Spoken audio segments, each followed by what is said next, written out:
আল্লাহর কাছে দুইটা বৈধ জিনিস অত্যন্ত ঘৃণিত। কয়টা? একটা হলো তালাক, আর একটা হলো ভিক্ষাবৃত্তি, মানুষের কাছে চাওয়া। আল্লাহ পছন্দ করেন না।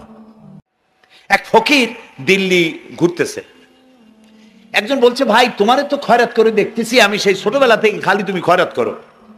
একটা জিনিস আপনারা মনে রাখবেন, গরিব, আজকে যারা গরিব পরিশ্রমের মধ্য দিয়ে কালকে তারা ধনী হতে পারে, কিন্তু যারা ভিক্ষুক, যারা ভিক্ষা করে, জিন্দেগিতে কোনোদিন তারা বড় হতে পারবে না। ভিক্ষা করা যাদের অভ্যাস, জীবনেও বাড়ি করতে পারবে না, জীবনেও ধনী হইতে পারবে না, কিন্তু গরিব ধনী হইতে পারবে। তো ভিক্ষুক ঘুরতেছে, একটা লোক বলল, মিয়া তোমার তো সারা জীবনই খরচ করতে দেখি। খরচ করবো না, করবো কি? যার কাছে যাই সে দেয় 4 আনা 2 আনা 1 টাকা, এর বেশি তো দেয় না, তেদি আমি কেমনে বড় লোক হবো? কয় যে তুমি বাদশার চোখে দেখো না, বাদশার চোখে দেখো না। কয় বাদশার কাছে কি আমার মতো লোক যাইতে পারে নাকি? কল না, যাইতে হবে, যাও।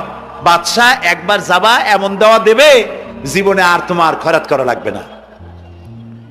পাতি শিয়ালের পিছনে ঘুরে তো লাভ নাই, পাতি শিয়ালে খায় মুরগি, তোমার একটা ঠ্যাং দেবে, দাঁতের খেলালের কাজ হবে না। বাঘের পিছনে ঘোরো, বাঘে খায় গরু আর হরিণ, একটা রান দিলে তুমি 1 সপ্তাহ খাইতে পারবে। তো বলছে বাদশার কাছে যাও।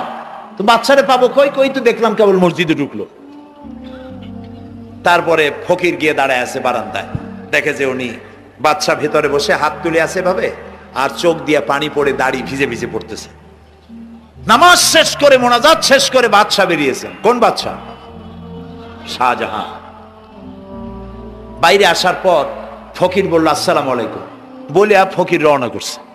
বাদশা বলে, দাঁড়াও, তুমি যে রওনা করলা, তোমার তো ভিক্ষুক মনে হয়, আর লোকেরা যারা ভিক্ষুক না তারাও তো আমার কাছে চায়, আর তুমি তো ভিক্ষুক, চাইলে না কেন কিছু? ভিক্ষুক বলে, জাহাপানা, আমি কিছু চাইতে এসেছিলাম আপনার কাছে, কিন্তু আপনার করুণ অবস্থা দেখে আমার জ্ঞানের চোখ খুলে গিয়েছে। আমি দেখতে পেলাম আমি যার কাছে চাইতে এসেছি, আমি তো কান্দি না, হাতও পাতি নাই।